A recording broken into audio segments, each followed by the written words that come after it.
All right, so how to retire in America by the age of 30 or 7 to 10 years, because apparently socialist morons just never pick it up. They can never teach somebody who doesn't want to learn. But hey, like and subscribe, it's Freedom Phil. I'll explain.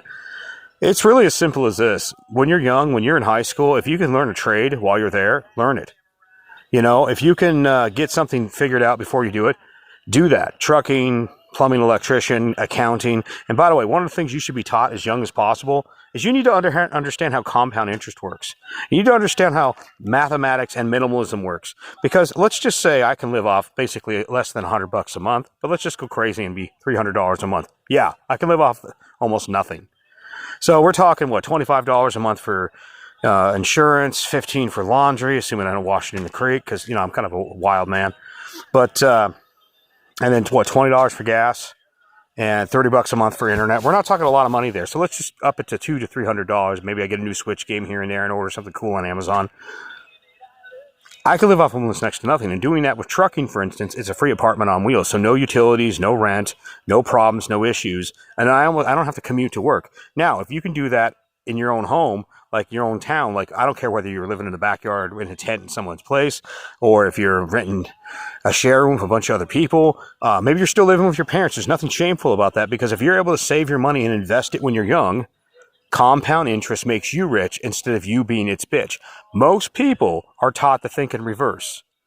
And that is, you go out by cars, clothes, education. Think about the people, you complain about the 1%, but you play the game that they set you up to fail. The educations that are more of a luxury, it's about the college experience. It's not about getting an education, it's about the college experience.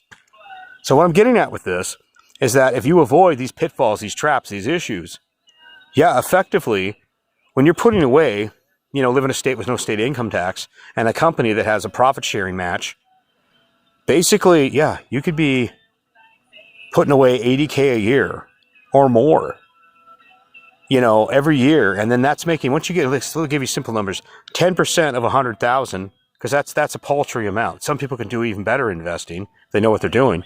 But 10% is literally $10,000 for letting your money make you money. Would you rather pay $10,000 in interest, or would you rather get $10,000? So you do this for a handful of years. Go buy yourself some cheap land. Maybe, yeah, they got those fold-up houses where you can just set them up for like $12,000 now. An RV or something, or maybe you just buy an old house in a little farm town. And then all you got to do is pay your basics.